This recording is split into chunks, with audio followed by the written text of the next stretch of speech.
तुम कहते हो कि तुम्हें डिसिप्लिन चाहिए, लेकिन जब भी कुछ करने की बारी आती है तो तुम खुद को धोखा दे देते हो। तुम बदलने की कोशिश तो करते हो, लेकिन तुम्हारा मन वही झूठ बार बार दोहराता रहता है।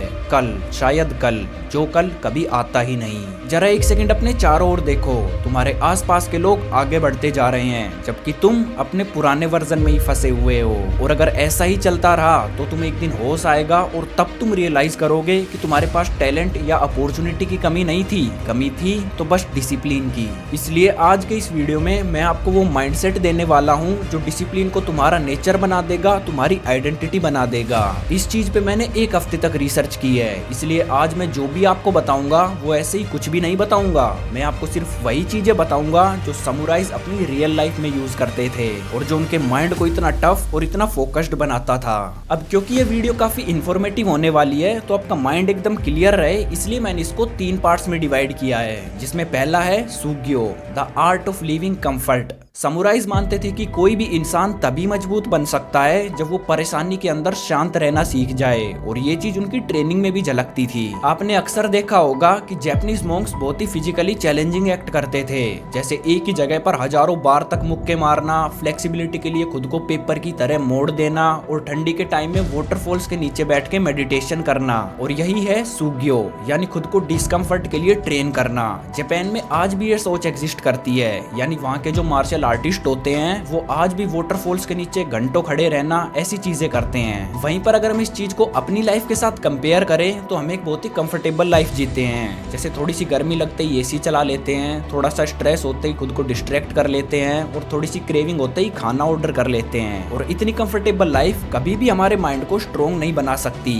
इनफैक्ट ये हमारे माइंड को वीक और बनाती है। यही कारण है कि थोड़ी सी एक्सट्रीम सिचुएशन आती है, आप डिप्रेस्ड होने लगते हो और खुद का कंट्रोल खोने लगते हो। इसलिए अगर आपको डिसिप्लिन्ड होना है तो सबसे पहले तो आपको अपने माइंड को स्ट्रॉन्ग बनाना होगा, अपने अंदर बिना टूटे डिस्कम्फर्ट को सहने की क्षमता पैदा करनी होगी। और ऐसा करने के लिए आपको समुराइज की तरह घंटों ट्रेनिंग करने की जरूरत नहीं है। आपको बस अपनी लाइफ की हर छोटी चीज में और हर छोटे छोटे पल में कंफर्ट की जगह डिस्कम्फर्ट चुनना है। जैसे हर रोज ठंडे पानी से नहाओ, जब आप कुछ काम कर रहे हो और टायर्ड फील करो तो बिना कंप्लीट किए मत उठो, जब आप बोर फील करो और फोन उठाने का मन करे तो 20 मिनट बिना फोन के बैठ जाओ। ये छोटी छोटी चीजें करने से आपका माइंड धीरे धीरे टूटेगा और फिर से रीबिल्ड होगा, और इस बार ऐसा माइंड रीबिल्ड होगा कि आप बिना पैनिक किए बड़ी से बड़ी डिफिकल्टी को सह सकते हो।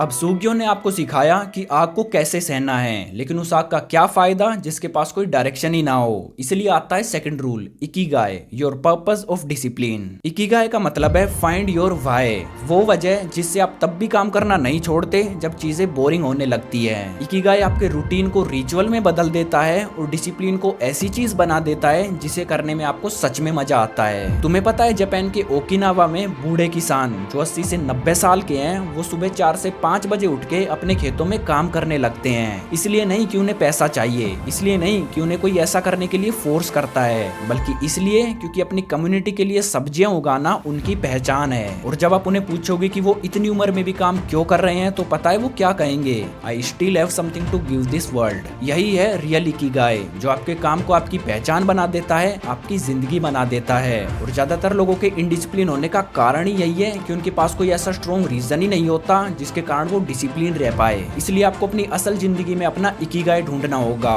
वो चीज ढूंढनी होगी जिसको आप पूरे दिल से कर सको, जिसको करने के लिए आपको मोटिवेशन की जरूरत ना हो, और फिर उस चीज में खुद को रगड़ते रहो। लेकिन अपने इकिगाई को फॉलो करने के लिए आपको अपने माइंड को शोर शराबे से दूर रखना होगा और क्लैरिटी पैदा करनी होगी। इसलिए आता है the danshari rule, letting things go to see yourself. Ancient Japan में एक सातियो नाम का समुराय था जो एक गुरु के पास ट्रेनिंग लेने पहुंचा।